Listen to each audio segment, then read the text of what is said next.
বিসমিল্লাহির রহমানির রহিম। হে সমস্ত জগতবাসী, আজ আমি শামীম আলী চিশতি আপনাদের সামনে একটি আলোচনা নিয়ে হাজির হলাম। সেই আলোচনাটি যদি কেউ মন দিয়ে শোনে, ইনশাআল্লাহ তিনি ইহকাল ও পরকালে সুখী হয়ে যাবেন, তার দুঃখ বলতে থাকবে না। আচ্ছা, তো এর প্রথম যে কথাটি আমি আপনাদেরকে বলবো সেটি হলো যে আত্মত্যাগী মানুষগুলো ইহকাল ও পরকালে সুখী। দেখেন, একজন মানুষের যদি লক্ষ কোটি টাকা থাকে তবুও কিন্তু তিনি সুখী নয়। যে একটা কথা আছে, যার ধন আছে তার হারাইবার ভয় আছে, আর যার কিছু নেই তার হারাবারও ভয় নেই। তাহলে সবচেয়ে সুখী মানুষটি কে? যিনি আত্মত্যাগী। তাহলে আত্মত্যাগী বলতে আমরা কি বুঝব? আত্মত্যাগী বলতে যে বিষয়টা সেটি আপনাদের সামনে তুলে ধরা হবে ইনশাআল্লাহ। যেমন মনে করেন, আপনি সংসার, ফ্যামিলি বা সুন্দর জীবনযাপনের মধ্যে আপনি আছেন, কিন্তু দেখেন মানুষ কিন্তু এরকম যে আকাশে যখন সূর্যটা ওঠে তখন কখনো কখনো মেঘ এসে সেই সূর্যটাকে ঢেকে ফেলে। এরপরে কিন্তু মেঘটা থাকে না, সূর্য ঠিকই তার আলো দিয়ে যাচ্ছে। তাহলে সেই মেঘাচ্ছন্ন অবস্থার সময়টা যখন এসে যায় তখন কিন্তু আমরা ওই সময়টি বিচলিত হই, আমার ভবিষ্যৎ নষ্ট, আমার জীবন নষ্ট, আমার সব কিছু শেষ। তখনই সেই মানুষটি কি হয়? নার্ভাস হয়ে যায়। আল্লাহর কথা, রাসূলের কথা, ধর্মের কথা কোনো কিছুই তার মনে থাকে না। তখন কি হয়? তখন সে আস্তে আস্তে পিছু হটতে থাকে, আর আফসোস করতে করতে সে একদিন মৃত্যুও বরণ করে, কিন্তু তার জীবনে কখনো সে সুখ পায়নি। তবে আজকের আলোচনা কি? যে আপনি ইহকালে সুখী হবেন এবং পরকালেও আপনি সুখী হবেন, আজকে সেই বিষয়টি আলোচনা। দেখেন, আত্মত্যাগী মানুষ বলতে কি? তার আত্মসম্মান বোধ, বাহ্যিক জগতের যে আমিত্ব, সেই জিনিসটি তার মধ্যে টোটালি নেই। সেটি কেমন? যে আপনাকে কেউ খারাপ বলেছে, লোকটা খারাপ, তখন আপনি দুটি হাত উঁচা করে তার কাছে ক্ষমা চাইলেন আর বললেন, নিশ্চয়ই আমার ভুল হয়েছে। না হয়তো আপনি কথা বললেন কেন? যদি আপনার সাথে বা কারো সাথে বা কোনোভাবে আমার বেয়াদবি বা কোনো কিছু অপরাধ হয়ে থাকে, আমাকে ক্ষমা করে দেবেন। এই কথাটি বলে আপনি আপনার কাজে চলে গেলেন। তখন সেই লোকটি কিন্তু অবশ্যই বলবে, কিরে, লোকটি তো এমন কোনো অপরাধ করেনি, কিন্তু সে আমার কাছে ক্ষমা চেয়ে গেল। তো তার এত সুন্দর ভাষায় সে মুগ্ধ হয়ে গেল। তখন তাকে যখন অন্য কেউ খারাপ বলতেছিল তখন সেই ব্যক্তি ভেটু দিল, না, এই লোককে খারাপ বলা যাবে না, সেই লোক খুব ভালো, নম্র, ভদ্র, ধৈর্যশীল। আচ্ছা, সংসার, ফ্যামিলিতে সবার সাথে সবার বনাগত থাকে না, কারো সাথে জ্ঞানের সাথে, পছন্দের সাথে কোনো কিছু মিল থাকে না। তখন দেখা যায় সংসারে সবাই ঠিকঠাক মতো খাওয়া দাওয়া করতেছে, কিন্তু তার খবর কেউ নিচ্ছে না। অথচ সে সংসারেরই একজন, সে না খেয়েও খুশি। কারো প্রতি এমন একটা আক্ষেপ বা এরকম কিছু বলে না, সবাই খেয়েছো, আমাকে খাবারটা দিলে না। সে না খেয়ে থাকবে, পানি খেয়ে থাকবে, কিন্তু পরের দিন আবার তাদের সাথে খুব আনন্দ করে চলছে। ভিতরে যদি কষ্ট থাকে সেটা মুখে হাসি দিয়ে সেটা মুছে ফেলছে।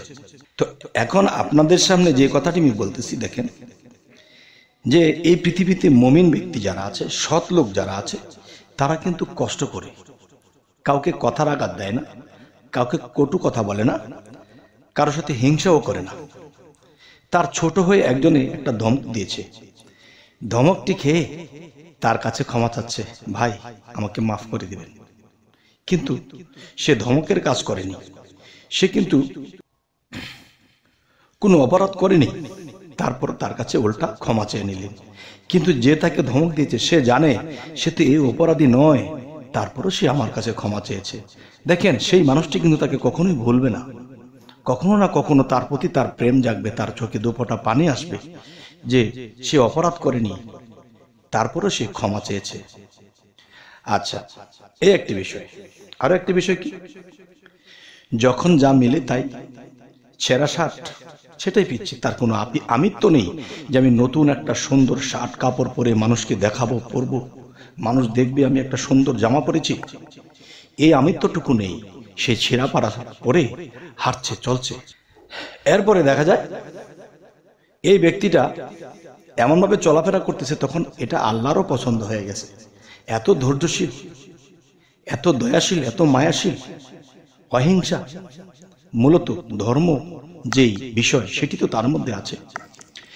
তখন কি হলো, এই লোকটি এমন পর্যায়ে চলে গেল, কোনো অলি আউলিয়ার সাক্ষাৎ পেয়ে গেল। সেই অলি আউলিয়ার সাক্ষাৎ পেয়ে তিনি ভিতরে যতটুকু গরমিল বা যতটুকুই ভেজাল বা যতটুকুই তার মধ্যে ছিল ওইগুলো মুছে গেছে।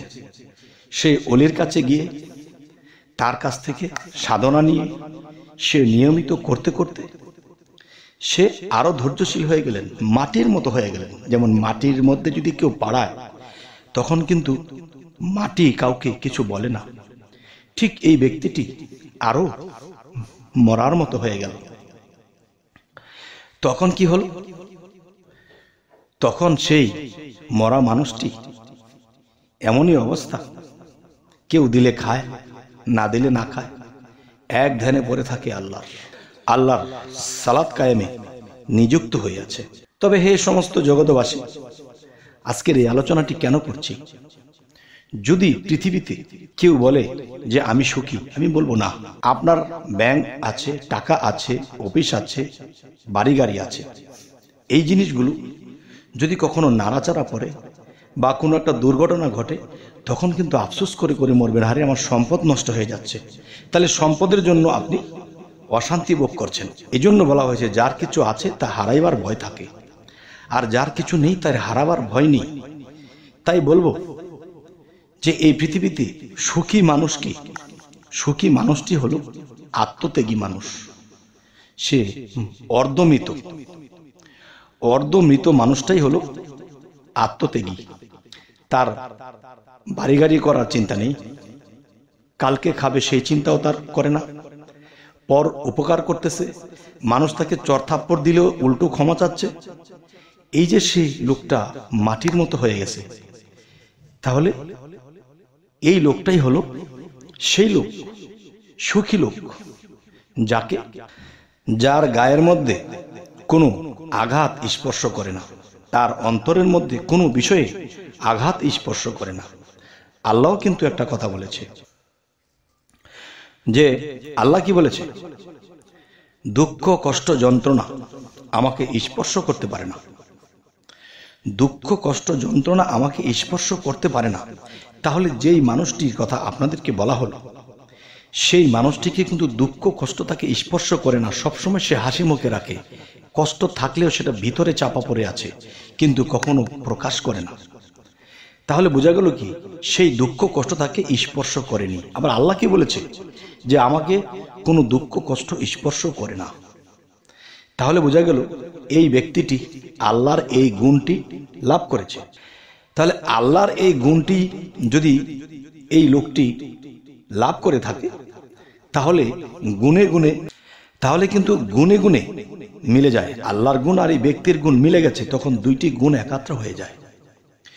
দুইটি গুণ যখন একাত্র হয়ে যায়, তখন সেই মানুষটি রাসূল হয়ে যায়। সুবহানাল্লাহ।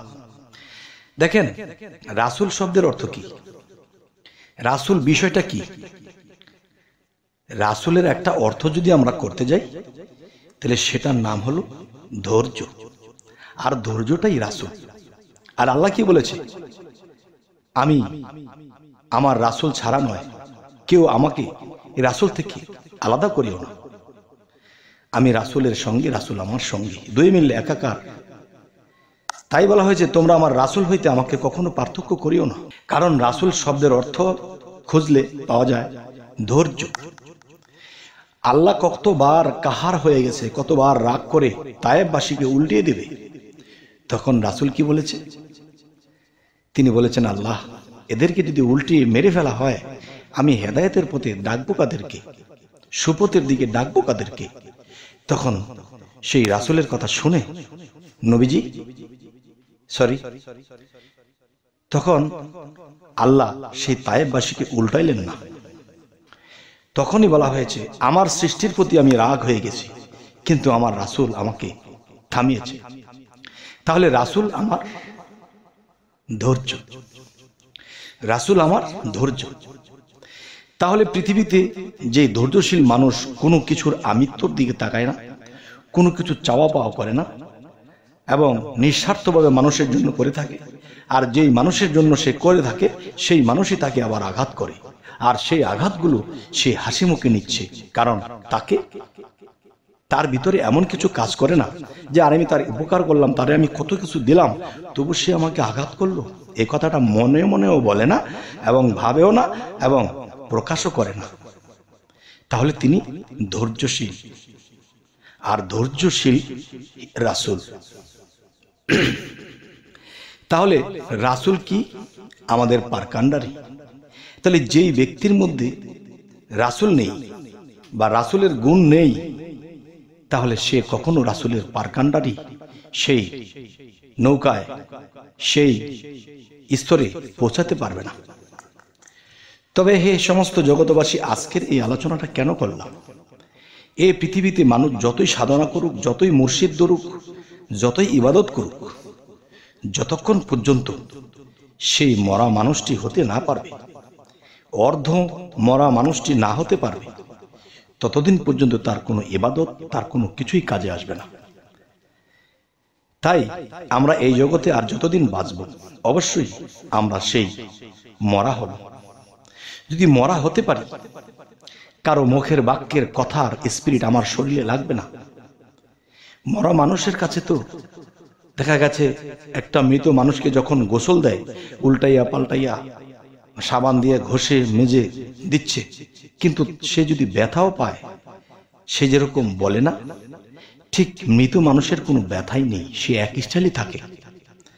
তখন কিন্তু কোনো অর্ধমৃত মানুষ, জিন্দা মরা মানুষটা যদি এই স্টাইল তার হতে পারে, তাহলে সেই লোকটির জন্য আল্লাহ কাঁদে, রাসূলের জন্য আল্লাহও কেঁদেছে। আর সেই রাসূলের গুণ সেই মানুষের মধ্যে এসে গেছে, তখনই সেই মানুষটি জীবন ধন্য হয়ে যাবে। তবে হে সমস্ত জগতবাসী, আমাদের এই চ্যানেলের আলোচনা যদি ভালো লাগে তো অবশ্যই সাবস্ক্রাইব করে নেবেন, এবং যদি ফেসবুক হয় অবশ্যই ফলো রাখবেন। সকলে ভালো থাকবেন। আল্লাহ হাফেজ।